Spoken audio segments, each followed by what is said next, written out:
किं पुण्यदायकम्?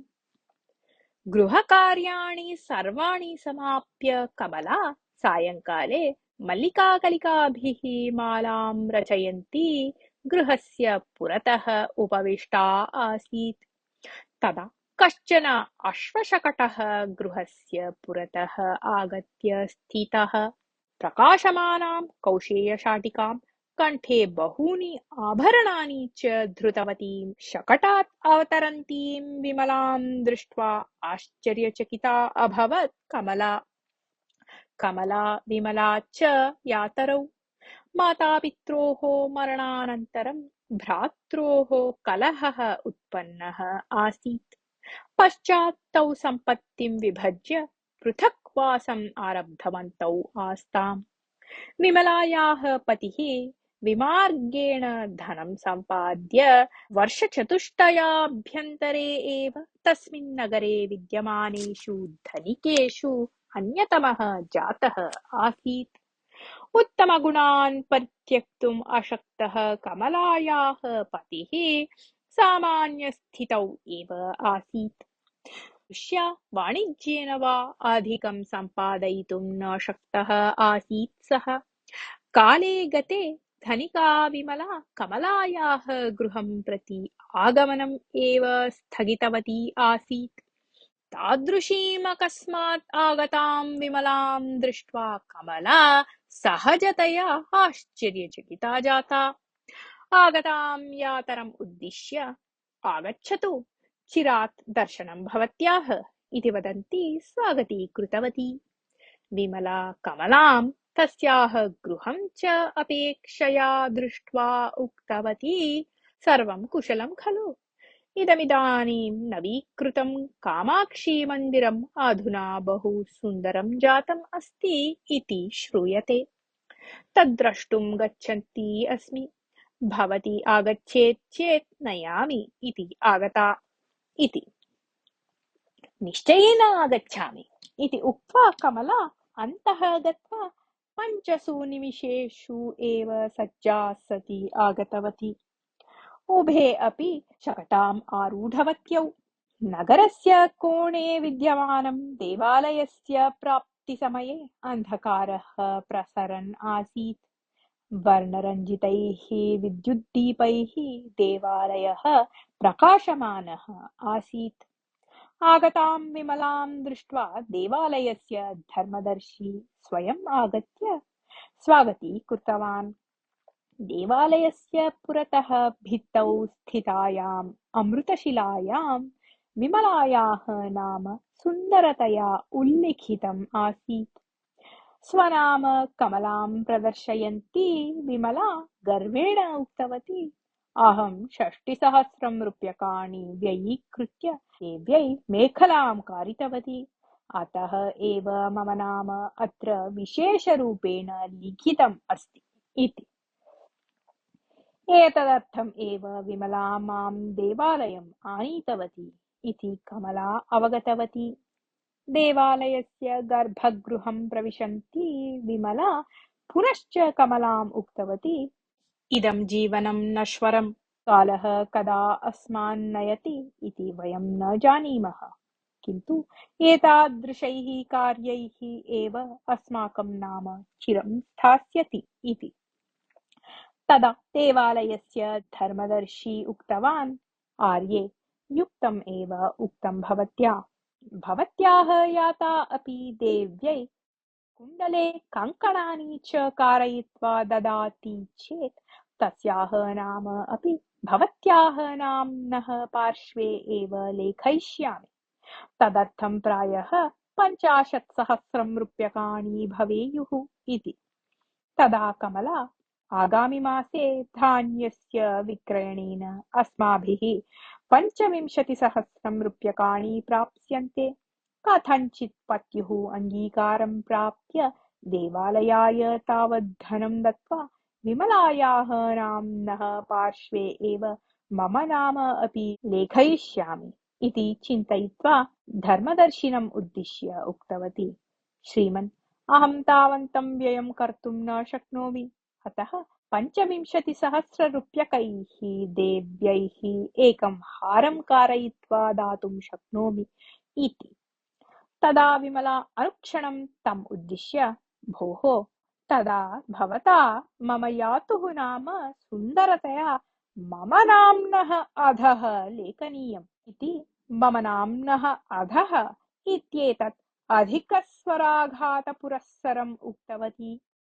पश्चात् विमला प्रत्यागच्छन्ती कमलां तस्याः गृहस्य पुरतः अवतार्य स्वगृहं प्रति गतवती एव।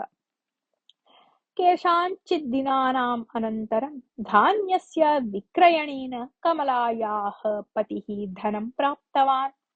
अनन्तरदिने एव तस्य पितृव्यः ग्रामात् तयोः गृहम् आगतवान्। पतिः एव तम् आगन्तुं सूचितवान् इति ज्ञात्वा कमला पतिम् उक्तवती, भोः, अधुना किमर्थं पितृव्यम् आहूतवान् भवान्? तस्य आरोग्यमपि सम्यक् नास्ति खलु इति। तस्य आरोग्यं सम्यक् नास्ति इत्यतः एव अहं तं चिकित्सार्थम् आहूतवान् अस्मि।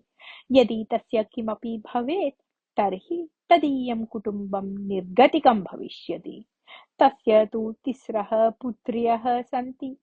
तासु ज्येष्ठायाः विवाहः निश्चितप्रायः अस्ति। विवाहावसरे 10,000 रूप्यकाणि वरदक्षिणारूपेण दातव्यानि सन्ति। अतः अहं धनं ददामि इति उक्तवान् अस्मि।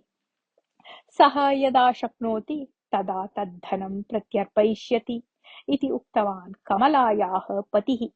तत् श्रुत्वा कमला, साधु साधु, भवान् दानशूरकर्णः इति अहं जानामि, परम् अस्मिन् वर्षे धान्यस्य धनं मह्यम् आवश्यकम्। अन्यस्मै तस्य दानम् अहं न अङ्गीकरोमि इति कोपेन उक्तवती। तावद्धनं स्वीकृत्य भवती किं करोति इति पृष्टवान् पतिः। अहं देव्यै कमलाक्ष्यै एकं हारं कारयित्वा दत्त्वा देवालये विमलायाः नाम्नः पार्श्वे मम नाम अपि लेखयितुम् इच्छामि इति वदन्ती कमला पूर्वं प्रवृत्तं सर्वं पतिं विस्तरेण निवेदितवती। देव्याः कण्ठे हारः न भवति चेत् न कापि हानिः, किन्तु पितृव्यस्य पुत्र्याः कण्ठे मङ्गलसूत्रं तु भवेत् एव। नाम्नः लेखनं शिलायाः उपरि न, अपि तु जनानां हृदये स्यात्। यदि वयं साहाय्यं करिष्यामः तर्हि साहाय्यस्वीकर्तारः प्रतिदिनं स्वस्य गृहेषु अस्माकं नाम स्मरन्ति दीपं ज्वालयिष्यन्ति इति पत्नीं बोधितवान् कमलायाः पतिः। किन्तु दुराग्रहवती कमला कोपेन पतिम् उक्तवती, भवान् यत्किमपि वदतु नाम अहं न शृणोमि। देवालयस्य देव्याः सेवया पुण्यं न लभ्यते इति केन उक्तम् इति। एवं सम्भाष्य यदा तौ बहिः आगतौ तदा कमलायाः पत्युः पितृव्यः गतः आसीत्। तद्दृष्ट्वा आवयोः सम्भाषणं श्रुत्वा मम पितृव्यः खिन्नः सन् गतवान् इति भावयामि इति दुःखेन उक्तवान् कमलायाः पतिः। सः गच्छतु नाम, ततः अस्माकं कापि हानिः न अभवत्। अद्य सायङ्काले एव देवालयं गत्वा धनं दत्त्वा आगमिष्यामि अहम् इति उक्तवती कमला। स्वनिश्चयानुसारं सायङ्काले 25,000 रूप्यकाणि स्वीकृत्य देवालयं गतवती कमला। धर्मदर्शी कस्यचित् कार्यस्य निमित्तं नगरं गतवान् अस्ति, सद्य एव आगमिष्यति इति देवालयस्य अर्चकः कमलाम् उक्तवान्। कमला देव्याः दर्शनं कृत्वा देवालयस्य पृष्ठतः गतवती। तावती काले अन्धकारः प्रसरन् आसीत्। विशालनिम्बवृक्षस्य अधः कश्चन सन्यासी तपः कुर्वन् आसीत्। अपरत्र एकत्र वितर्देः उपरि काचित् जर्जरितदेहा वृद्धा उपविष्टा आसीत्। सा आगतां कमलां स्वसमीपम् आहूय पुत्री, मम साहाय्यं करणीयं भवत्या। अस्मिन् कण्डोले विद्यमानं चित्रान्नं लड्डुकानि च वितरणीयानि सन्ति। भवती जानाति एव यत् मम कियत् सामर्थ्यम् अस्ति इति उक्तवती। तदा कमला ताम् उक्तवती, अम्ब, भवती एतत् कार्यं सेवार्थं कुर्वती अस्ति खलु? यदि धर्मदर्शिनं सूचयेत् तर्हि सः भवत्याः नाम अपि अमृतशिलायाः उपरि लेखयेत् इति। तस्याः वचनं श्रुत्वा वृद्धा हसन्ती उक्तवती, भोः, जीवनं सार्थकं कर्तुं परोपकारकाणि कार्याणि करणीयानि। अमृतशिलायाः उपरि नाम्नः लेखनेन कः लाभः? अतः यदि कश्चित् पृच्छेत् तर्हि कामाक्षी एतत् दत्तवती इति वदतु। आत्मतृप्त्यार्थम् एव अहम् एतत् कार्यं करोमि, न तु नाम्नः निमित्तम् इति। वेत्रत्ताडनानि इव स्थितानि तानि वचनानि सहमाना कमला वृद्धां पृष्टवती, किं देवालये विद्यमानेभ्यः भक्तेभ्यः एतस्य वितरणं करणीयम् इति। तदा सा वृद्धा उक्तवती, न, आदौ देवालयस्य पुरतः विद्यमानेभ्यः बुभुक्षितेभ्यः भिक्षुकेभ्यः एतत् वितरतु। अवशिष्यते चेत् अन्तः विद्यमानेभ्यः भक्तेभ्यः ददातु। आवश्यकता येषाम् अस्ति तेभ्यः दानेन एव खलु पुण्यं लभ्यते इति। अङ्गीकारपूर्वकं शिरः चालयन्ती कमला तस्याः कण्डोलं स्वीकृत्य सर्वं वितीर्य पुनश्च देवालयस्य पृष्ठतः गतवती। तदा वितर्देः उपरि सा वृद्धा न आसीत्। ध्यानं समाप्य प्रतिगन्तुम् उद्युक्तं सन्यासिनं कमला पृष्टवती, अत्र काचित् वृद्धा आसीत् खलु, सा कुत्र इति। सा कथम् आसीत्? सुवर्णवर्णा, रक्ततिलकयुक्ता, श्वेतशाटिकाधारिणी च आसीत् किम् इति पृष्टवान् सन्यासी। आम्, मम नाम कामाक्षी इति तया एव उक्तम् इति उक्तवती कमला। हे अम्ब, निश्चयेन भवती पुण्यवती एव। साक्षात् देवीं कामाक्षीं दृष्टवती अस्ति भवती। द्वित्राः एव ताम् एतेन रूपेण दृष्टवन्तः सन्ति। अहम् अहर्निशं तस्याः एव ध्यानं करोमि, तथापि तादृशं सौभाग्यं मया न प्राप्तम्। देव्याः दर्शनं प्राप्तवती भवती निश्चयेन भाग्यवती इति उक्त्वा तां नमस्कृत्य ततः निर्गतवान्। तस्य वचनं श्रुत्वा कमला अवर्णनीयेन आनन्देन पुलकिता अभवत्। वृद्धायाः वचनानि एव तस्याः कर्णयोः प्रतिध्वनन्ति स्म। सा अनुक्षणं ततः प्रस्थाय गृहम् आगतवती।